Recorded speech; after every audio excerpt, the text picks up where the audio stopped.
We're going to start a new series over the next 12 weeks, looking through the themes in the book of Exodus. When we look at the book of Exodus, the word Exodus actually means to exit. It means to be taken out of. And so where were they taken out of? Well, if we remember in the book of Genesis, it's the book of the beginnings. It's the book of everything, how everything started. And so we saw in Exodus that God had a plan and a redemptive plan as well, and that He would use people to bring redemption to His loved ones, to Abraham, the seed of Abraham.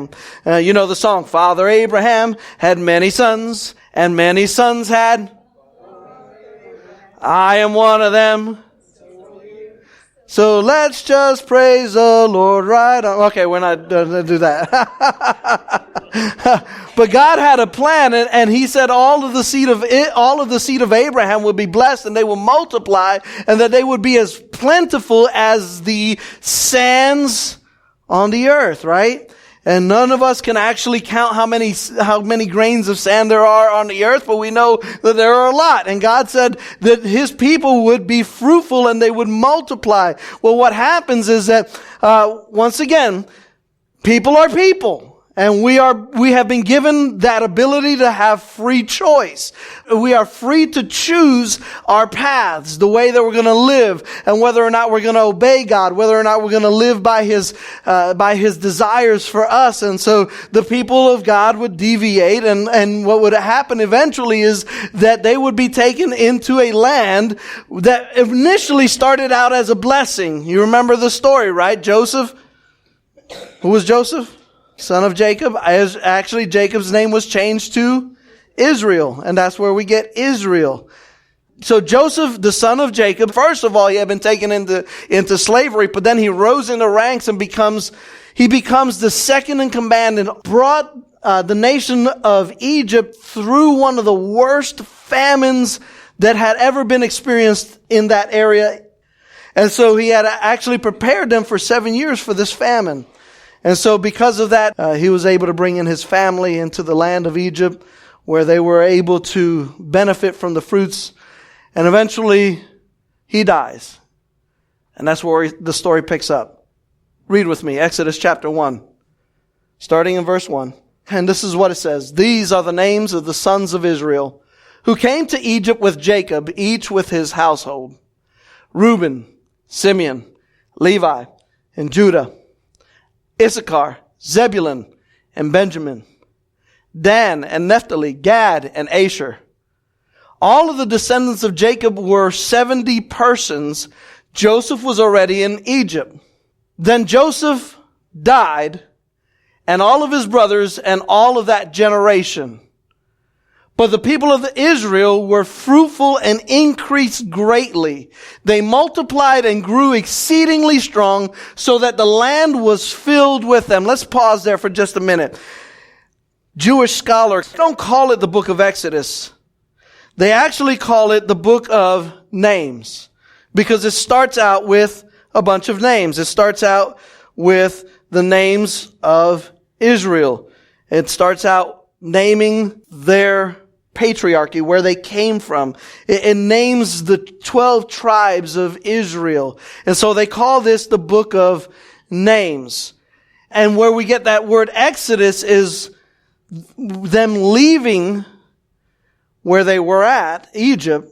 Eventually what would happen is that they would start to meander through the wilderness.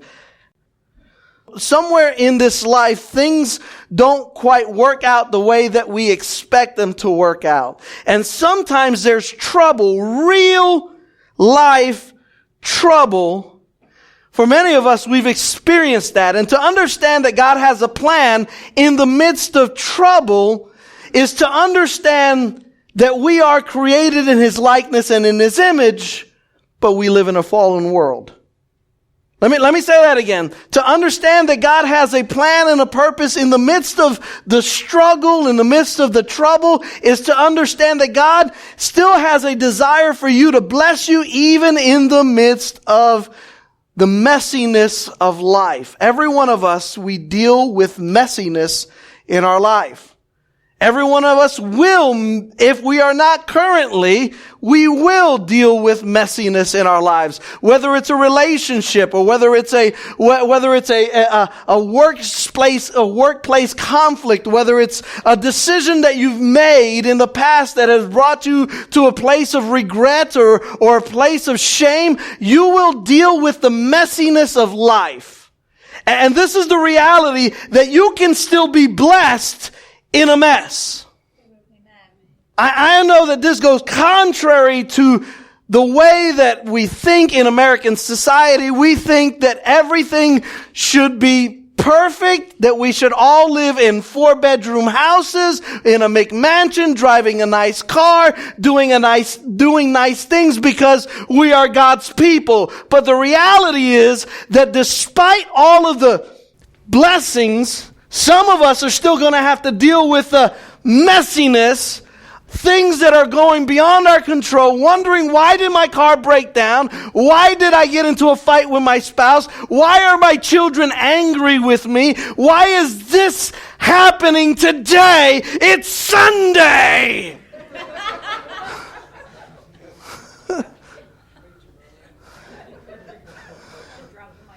Yeah. Dear Lord, don't you know this is the Sabbath? Am I confessing? Not this Sunday. Last Sunday, if I would have preached this would have been real. It would have been real. Listen, my first point today, we face the reality that life just keeps going on. We can be blessed, but life goes on. We can be experiencing pain, but life goes on. And one day, our life will stop and start somewhere else. But life goes on here. Verse 6, then Joseph died, and all of his brothers, and all that generation. Everyone passed away. Life went on. So, what does that mean for the generations to come? I mean, he was the source of the blessing, right? He was the one that everybody attached to. Everybody could see what he did, how God used him to bring deliverance to Egypt, to bring blessing to Egypt. So what's going to happen after that? You see, because the reality is that you might set up everything great today, but tomorrow things will start falling apart. Because you have no control over life. As much as we want to, listen, and this is a very much an American phenomenon, that we think that we can control destiny. You can't control anything. As a matter of fact, the only thing that you're called to do is to be a steward of what you've been entrusted with. So with today, what I've been given, I'm going to parse out what I need to do today. And tomorrow I leave that in the hands of God while I prepare and I plan for it. I do not have control over it. Right, that's true. I'm called to trust God in that. I can prepare for it, but God may change that direction. Circumstances may completely evolve and change the direction of where I thought things were headed. And so listen what it goes on to say, verse 7. But the people of Israel were fruitful and increased greatly, and they multiplied and grew exceedingly strong, so that the land was filled with them. And so, verse 8, now there arose a new king over Egypt, who did not know Joseph. You say, how could that happen? Well, there was actually from a point of when Joseph had brought his brothers in to the point where we're talking about now, somewhere about 215 years. So we had the Hyrcanus dynasty that was there during the time that Joseph was there, and the Pharaoh during that time, he was actually a foreigner. He wasn't a native Egyptian. This is what history tells us. He was a foreigner. He came into Egypt and he became the king of the Pharaoh over Egypt, but he wasn't actually an Egyptian. And so he understood the dynamics of immigration and assimilation and having a multicultural society. And so he was very welcoming and opening to that. Well, on the 18th dynasty, 215, somewhere between 170 to 215 years later, the 18th dynasty, I can't even try to pronounce the guy's name, Pharaoh Ashpenazar, something like that. It is a really weird name. He was actually a native Egyptian. And he closed the borders. He didn't want anybody to come in that was not already an Egyptian. And as a matter of fact, he began to be very leery of anybody in his country who did not look or talk or act like him.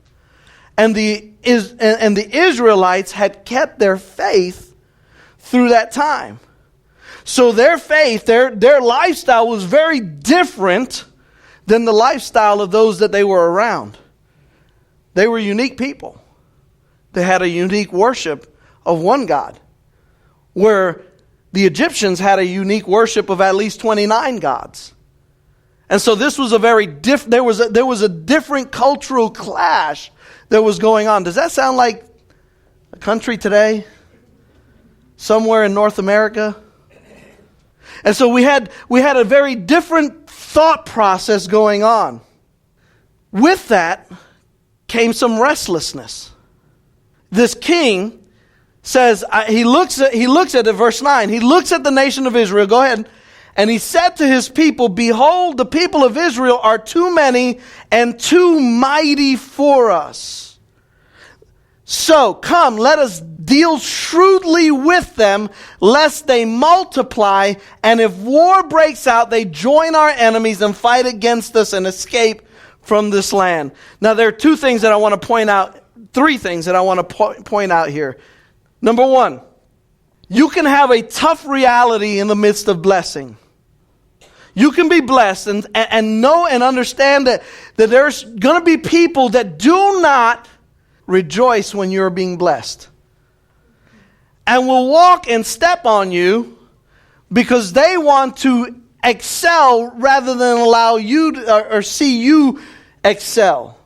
As a matter of fact, there are people all around you today that don't enjoy seeing your success. Whatever that success is, whether it's your family, whether it's your faith, whether it's your income, whether it's the position that you find yourself at work, whether it's the position you find yourself at school, people look up to you. There is always people that are looking at you and saying, I want what they have, and I'm going to take it from them. And this is what Pharaoh did. He looked and he saw the blessing of Israel in the midst of the Egyptian people, and he said, these people are way too blessed. As a matter of fact, during this time, listen, Exodus chapter 12 and Exodus chapter 39 tells us this. It says that 32 says this, there were over 600,000 Israelite men in Egypt during this time. 600,000 men. They went from 70 to 600,000 in 250 years. Verse 7. The word fruitful right there, if you take it back to its root, it actually talks about a tree that bears much fruit. One tree that has, it is just overloaded with fruit. They were fruitful. And then where it talks about, and they were increased greatly and multiplied, that term that's actually used there is a fishing term, which talks about schools and teams of fish. There was no stopping the reproductive power that was going on during that day. It was something that was so phenomenal that even when Pharaoh addresses them later, we'll talk about this in just a minute, but he addresses the midwives later, they say, hey, they're having babies even before we can get to them. They're just popping them out. Is basically what they said. It was a true blessing. God was blessing them. But in that blessing, there was also this constant knowing that somebody was not happy with them. They understood this, that the nation did not appreciate their blessing. And this is what we need to get through to ourselves, is that, listen, in the midst of everything that we're going through, in the blessing that we feel, whether it's a blessing of joy, whether it's a blessing of just being satisfied with what God has given to us, even though you may not have what other people have, they still look at you and wonder, why are they being blessed? I don't have what you have, but I'm satisfied with what I have. And we live in a culture, in a day and age where people are not satisfied with what they have, and they would rather have the little that we have with the satisfaction that we have without giving up the much. They don't get down to the root of the issue. Our satisfaction is found in Christ and His plan and God's purpose for our lives. Here's the second thing I want to talk about. Paranoia. I think this is an issue that we deal with in church more than we're willing to even talk about. Look at what he says. Verse 9. Go back to verse 9.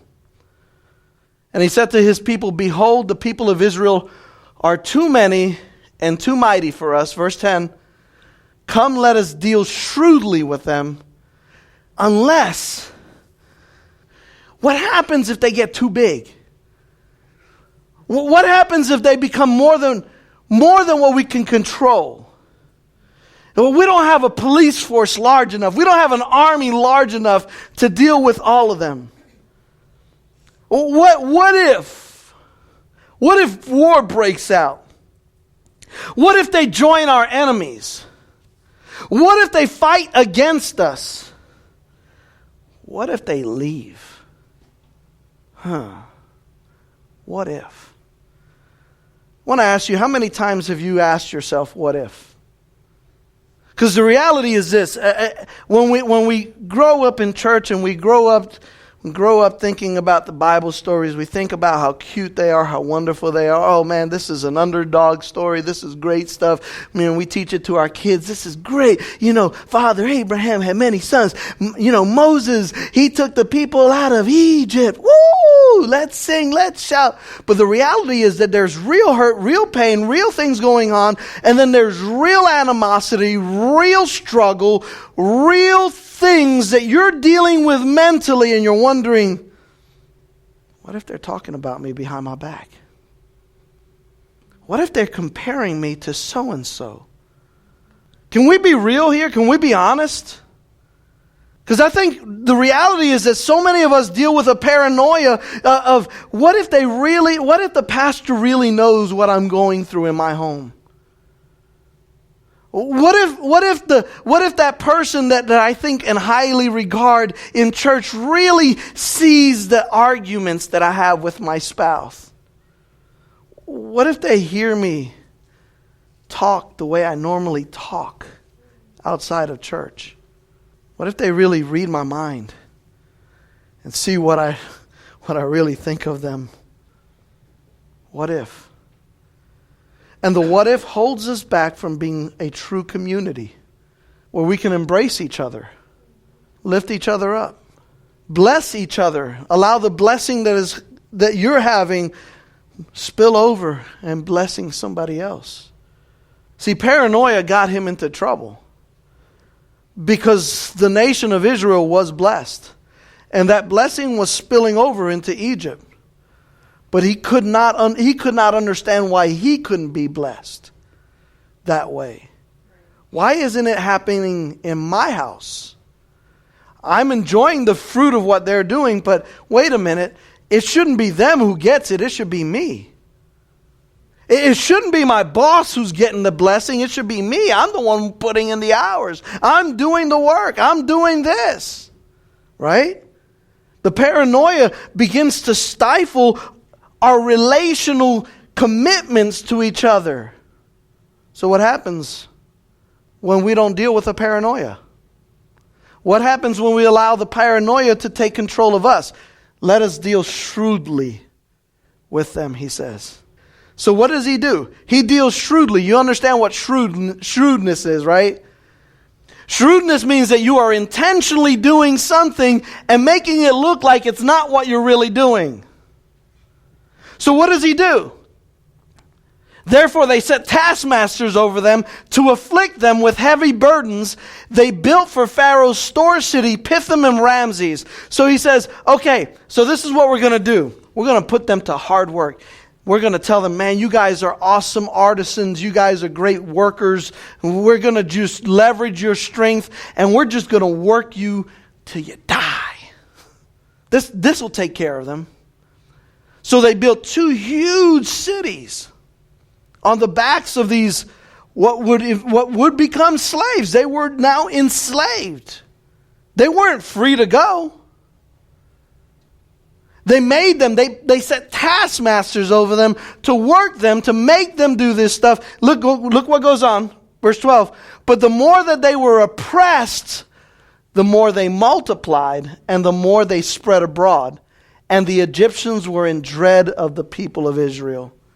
So what happens when you're blessed and people become more brutal? That's a question. That's a real ethical dilemma that we may find ourselves in. What happens when we are experiencing the blessing and people become more brutal? Listen, I want to make this statement, and I want you to understand this. By no means am I saying that God does not rescue people when they're in the midst of attacks. One of our missionaries, she was serving in Vietnam. She was helping the local churches, the local pastors, as they were instituting some children's ministry things. One night, a group of men broke into her house and raped her. And the question comes up, how can a merciful and grateful, awesome God allow something so sinister, so evil to happen? And I want to tell you, it's not an easy answer. But people have allowed themselves to be deluded, to move them to do evil things. And I have no control over that. You have no control over that.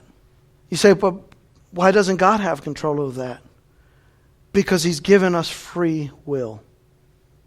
And every person is accountable to God for their actions. And one day, they will be held to account. And this is the reality of this. Is that because we live in a real and fallen society, evil happens. And it doesn't mean that God is any less powerful. It doesn't mean that God is any less able. It doesn't mean that God doesn't deliver us out of that. I've talked to many people. I've experienced it myself, where something could have really gone bad. I mean, truly gone bad.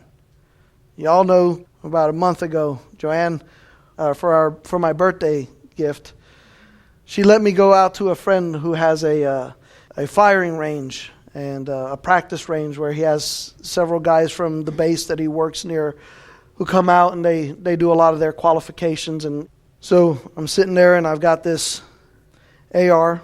He had just tested it and everything. Just everything was going well with it. And he hands it to me. He goes, all right, here you go. And I put in the clip. And as I'm firing it boom! And the whole mechanism had blown up. My whole arm was burned. I had side of my face, side of my neck was a little bit burned. Usually, when a failure like that happens, it is very catastrophic. I know that but for the grace of God, that I didn't have shrapnel hit me all over and kill me that day. So what makes me any different? I don't know.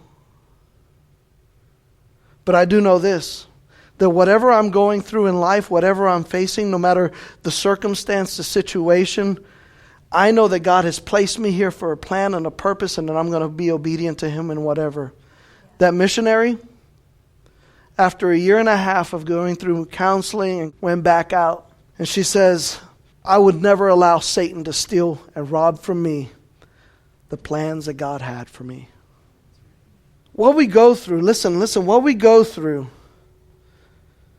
can either make us a better person, it can show us and reveal to us the heart of God, it can show God's faithfulness to us, or it can turn us away from Him. But the choice becomes ours. It really isn't His choice. It's our choice. He has given that choice to you. He has released Himself from that ability to make us robots and to follow orders and to say, hey, the choice is yours. It is your choice whether or not you're going to allow the brutality of the situations around you to make you more like me, or you're going to allow it to turn it away from me. We've got to fear God more than man. We've got to fear Him and understand what His desires are for us more than we care about what anybody else thinks, what everybody else is going through. We've got to understand that God has a plan. In 1945, the Holocaust came to an end. The last of the Holocaust, the last of the encampments were liberated. And a survey was done from the Holocaust, from the survivors of the Holocaust Museum, and it was a survey concerning faith. And they'd asked them, how did the Holocaust affect your faith?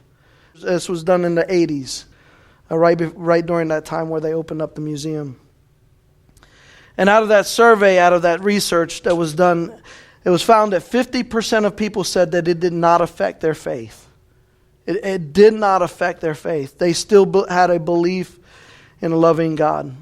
About 35% of people said, it affected my faith in a negative way, but I did not stop believing in God. I just have an animosity towards Him. There were a few people who said, it changed me. I've abandoned all faith. But what was unique was that there was 5% of people who said, I was an atheist going into the Holocaust camp. And when I came out, my faith in God was strong. The strongest it's ever been. Because here's the reality is that God does something inside of us. And God, listen, God does not change. He is the same yesterday, today, and forevermore. And His plan is a redemptive plan for you and I. It is a plan that irregardless of what we're going through in this life, we understand that God is faithful. I'm going to share a little bit, Miss Patterson, Holly's grandmother. Your mom and I talked for a little bit this last week. One of the stories she shared with me, her mom grew up in Rome in the 1930s, 1940s. Miss Patterson, as one day she was going to give her brother a piece of bread. Her brother had been taken by the Gestapo and had been put into a camp. And he was taken by the Gestapo. He's put into this camp, and she, fearing for her own safety, they were raping girls. If they would find them on a road, had to keep going through the woods, climbing trees every time that she would hear any kind of noise or anything. And her mom had sent her with 2 pieces of bread. You know the story? Her mom had sent her with 2 pieces of bread. They didn't have much. Her father was under surveillance by the Gestapo as well, because he was making soap and he wasn't giving it to the Germans, so they were constantly. So she gets to the place where her brother's in prison in chains behind a fence. And she gives her brother the piece of bread that her mom had sent her with. She had sent her with a piece for herself and a piece for him to give him. So she gives him his bread, and his friend is a friend that he had been with during his arrest was next to him. He's like, "Oh, you have 2 pieces. Can you give me the other? Can you give me the other?" And the brother looked at him and he's like, "No, that's hers. She's got to get back home. She's got to make this trek back home." No. And she looked at him and she saw how he hadn't eaten in probably about a month. So she gives him her piece of bread. She makes her way back home, and on the road, she trips over this rock. This is interesting. I mean, she sees something shiny on the ground, and she picks it up, she dusts it off, and it's a piece of aluminum foil, unfolds the aluminum foil, and it's a piece of bread. This is what she said. She said, God provided for me, even when everything else was crazy. How do you trust in a God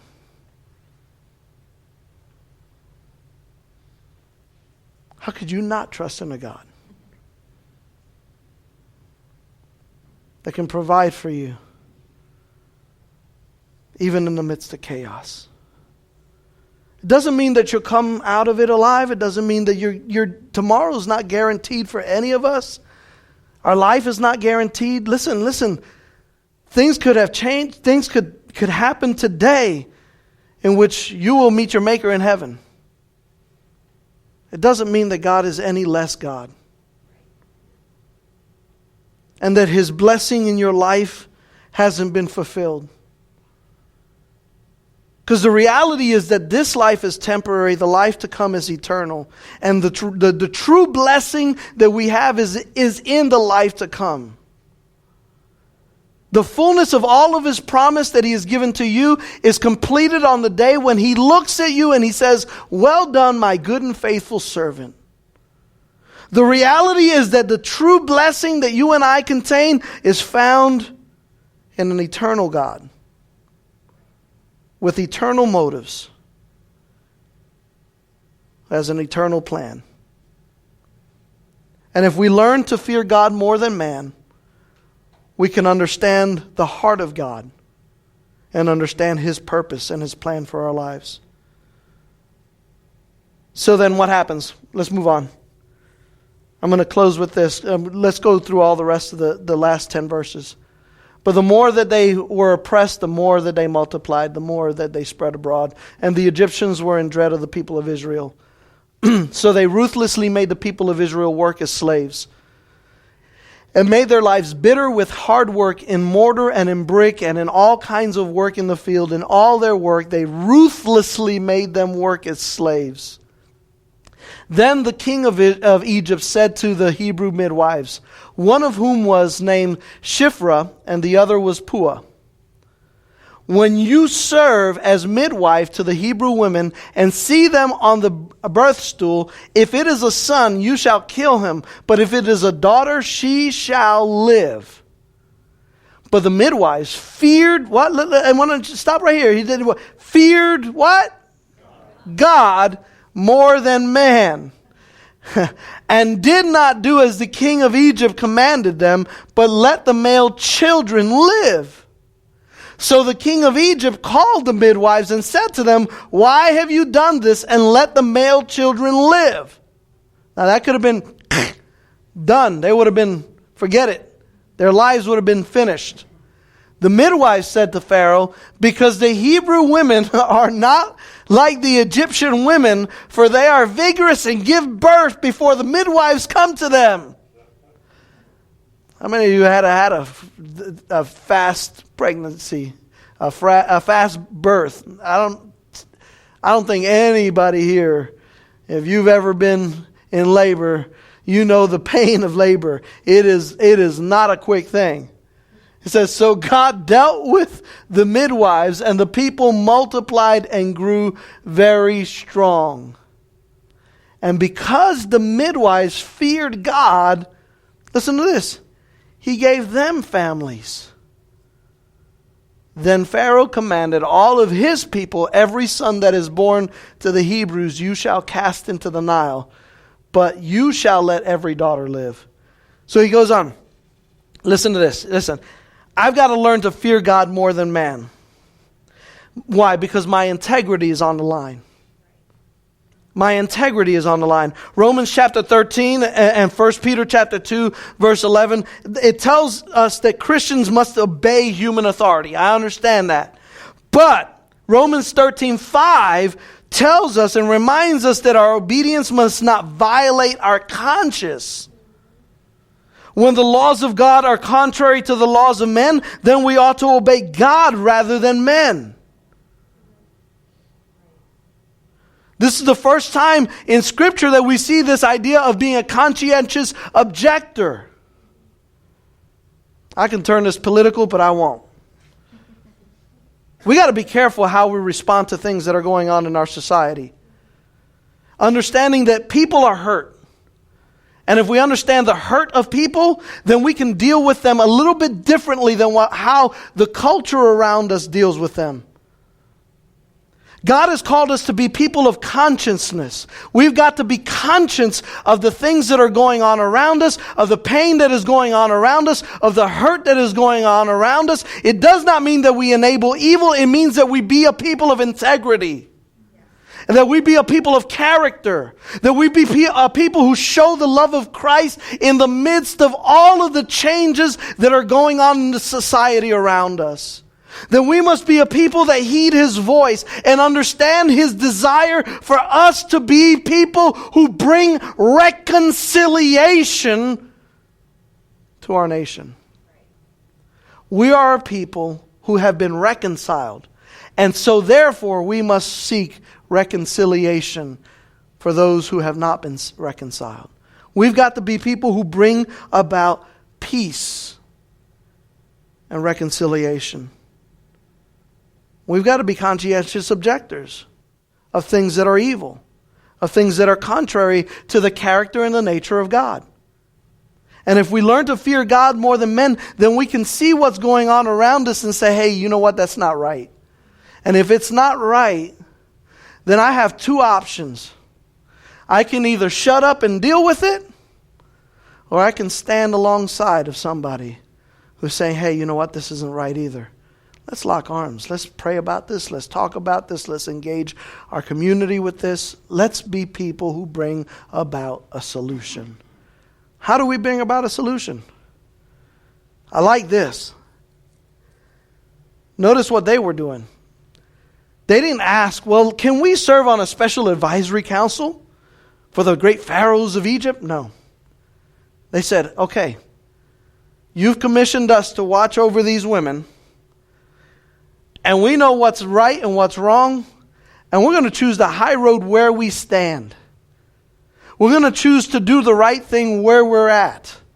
I'm going to choose what is right in the area and the realm of my responsibility. You see, they responded in the realm of their responsibility. They responded where they had influence. They didn't go outside of their realm of influence. They stayed within their realm of influence, and they affected change in the realm of their influence. Stop stepping on other people's ministries when you have a calling of God for your own self to deal with the area that God has commissioned you to work in. You have a calling. Walk in it.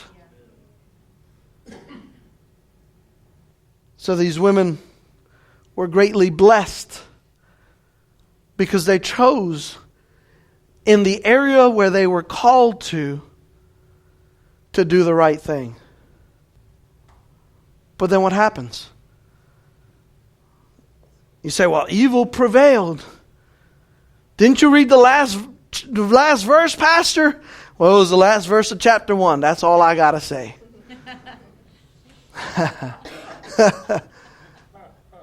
It's just listen. You think it's bad because it didn't end up the way you thought it would end up. Guess what? It's just the end of chapter 1. Well, it didn't work out the way I planned. You're right. And it probably won't end up the way that you planned right now. But it's just the end of chapter 1. God has final say. So at the end of chapter 1, Pharaoh commissions every Egyptian, because the midwives aren't going to do it, because the Israelis aren't going to do it, the Israelites are not going to do it. He commissions his own people to go out and to start persecuting and to start killing every son. I like that. There's a key word. It'll be brought up later on. Why? Because this was actually a foreshadowing of a persecution that would happen when God ultimately brought His final, ultimate redemptive plan in Christ Jesus. I want to tell you, God has a plan. You may not understand it. You may not know it. You may have not read the end of the book, but I did. I'll tell you. And I encourage you to read it. God has a plan. He has a plan. It doesn't quite align with our desires and our plans all the time. But that's not His fault. I want to tell you today, if you will follow His plan, if you will follow His purpose, even in the midst of the pain, the struggle, the hurt, the questions, He will reveal Himself to you. He will show Himself. And He will bring redemption into your life. With every eye closed and every head bowed. Father, I thank You today. I thank You that in You we find wholeness. I thank You that in You we find redemption. And I thank You that in You, even when things hurt, even when people hurt me,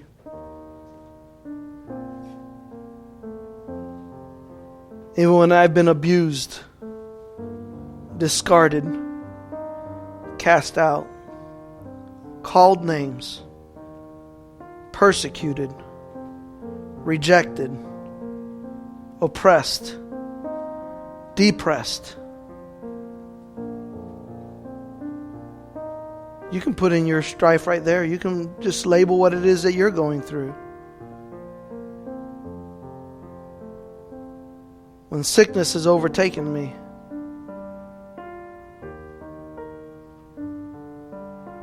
when the devil has destroyed my marriage,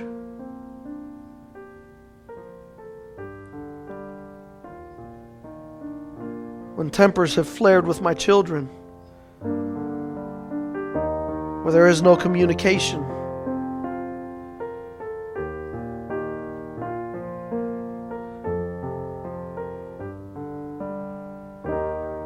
when I've been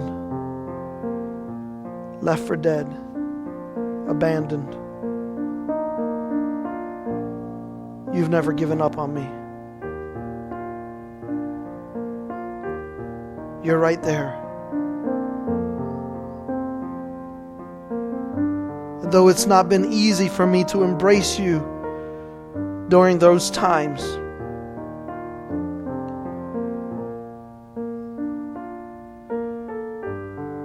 I ask today that as I approach You, that You would wrap me in Your loving arms. I need Your hug today. I need Your embrace. Just ask Him right now. He's been waiting with arms wide open. You've pushed Him away, but today He's saying, come. Come. Come, my child.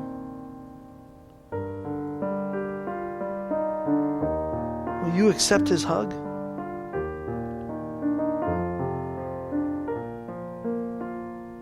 As He lavishes His mercy, His peace, His grace. Enjoy His embrace.